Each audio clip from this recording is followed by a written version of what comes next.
Very good morning to all my dear students. This is Silpreet Kaur, your social science teacher. I hope you all are good at home. Today we will continue with the chapter from trade to territory. Now we know that East India Company came to India for trading. East India Company began its trade in Bengal. The first English factory, they established their first English factory near the bank of river Hooghly in 1651. This factory had a warehouse. Warehouse is a place where goods are kept or stored, where goods are kept or stored for the export. And it has offices also where company officials sat. In 1696, it began to building fort around the settlement. Fortification, we have read about fortification in the previous class. Fortifications. And after 2 years, they managed to bribe a Mughal official who gave them zamindari right over 3 villages. One of these villages was Calcutta, which grew Kolkata as it is known today. Now, meanwhile, they managed to have a farman from Aurangzeb. This farman was granting the company the right to trade duty free. Duty free means now they don't have to pay any kind of tax. The company tried continuously to press over for more concessions and manipulate existing privileges because it was not satisfied. But the problem was this, that farman was granted to the company only. Some corrupt officials were also doing their private trade. They were also not paying taxes, taking advantage of this farman, which was not beneficial for Aurangzeb, and it was causing enormous loss to the revenue for Bengal. Now, in 1707, Mughal Emperor Aurangzeb died, and after his death, Bahadur Shah I became the next Mughal emperor, but he was not so much powerful. After the death of Bahadur Shah I, his son Jahandar, and after his death, Farooq Siyar became the ruler. How trade led to battles means they came to for the trading only. Then what were the conditions that led to the battles? The early 18th century, the conflict between the company and the Nawab of Bengal intensified because after the death of Aurangzeb, the Bengal Nawab asserted their powers and autonomy as other regional powers were doing that time. Now, Murshid Quli Khan was Nawab of Bengal and he was a very strong ruler. He ruled from 1717 to 1727. The unfair trade and tax-free trade of the company was a serious concern for him because it was causing a great revenue loss to Bengal. At this time, Farooq Siyar was the Mughal ruler. And all the Nawab, Murshid Quli Khan was followed by Ali Wardi Khan and then Sirajuddaula Khan as the Nawab of Bengal. Each of them was a strong ruler, and all didn't like the way the English company was working. Nawab claims that all the Nawab refused to grant the company concessions and demand for the tribute. Tribute here means the taxes. They demand for large taxes for the company's right to trade.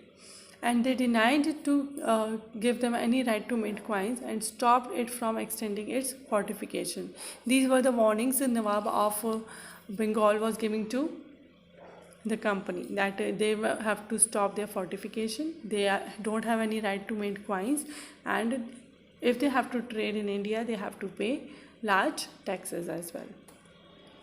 They claimed that the company was depriving the Bengal government by a huge amount of revenue and undermining the authority of Nawab. Means they are not respecting Nawabs and they are not paying taxes. They are writing disrespectful letters to the Nawabs and trying to humiliate the Nawabs and his officials, which was obviously not acceptable by any of the Nawab. Whereas the company has their own views. The company was saying on its part that these are the unjust demand of the local officials and which were ruining the trade of company. Trade could flourish only if the duties were removed from their trading. And it was also convinced that to expand trade, it had to enlarge its settlements. Okay, these were the claims the company was giving them, that if its trade could flourish only if the duties were removed, means if there will be no taxes, only then they will be have a large profit. And also they must have their fortification, means settlements. So they want to increase their settlements in India. By They have to buy villages and rebuild its forts. This conflict led to the famous Battle of Plassey. Now the result was this, the Battle of Plassey. Now how the Battle of Plassey actually started. After the death of Ali Wadi Khan, Siraj-ud-Dawla became the Nawab of Bengal in 1756. Siraj-ud-Dawla asked the company to stop meddling in the political affairs of his domination. Meddling means to interfere. Siraj-ud-Dawla warned the company that they will not interfere in the political affairs of his kingdom, and also they have to stop fortification and pay the revenues. The company was so much worried about his past. When Siraj-ud-Dawla failed in negotiation, then the Nawab sent 30,000 soldiers to the English factory at Qasim Bazar, captured the English officials and locked the warehouses, disarmed all the Englishmen, and blocked the English ships. Then he marched to Kolkata and established control over Kolkata's fort there. Right? Now, Battle of Plassey. The British army was vastly outnumbered at that time. It was having only 3,000 army men, 800 Europeans, and 2,200 Indians. The Nawab had the army of about 50,000. The British general Robert Clive thought that it is not possible for him to win this battle. So he bribed Nawab's uncle and chief of army, Mir Jafar, and promised him to make him Nawab after crushing Siraj-ud-Dawla. So Mir Jafar agreed on this, and he never participated in the battle. He was looking after the army of Siraj-ud-Dawla Khan. And the result was that Siraj-ud-Dawla was deserted by the best troop in his army.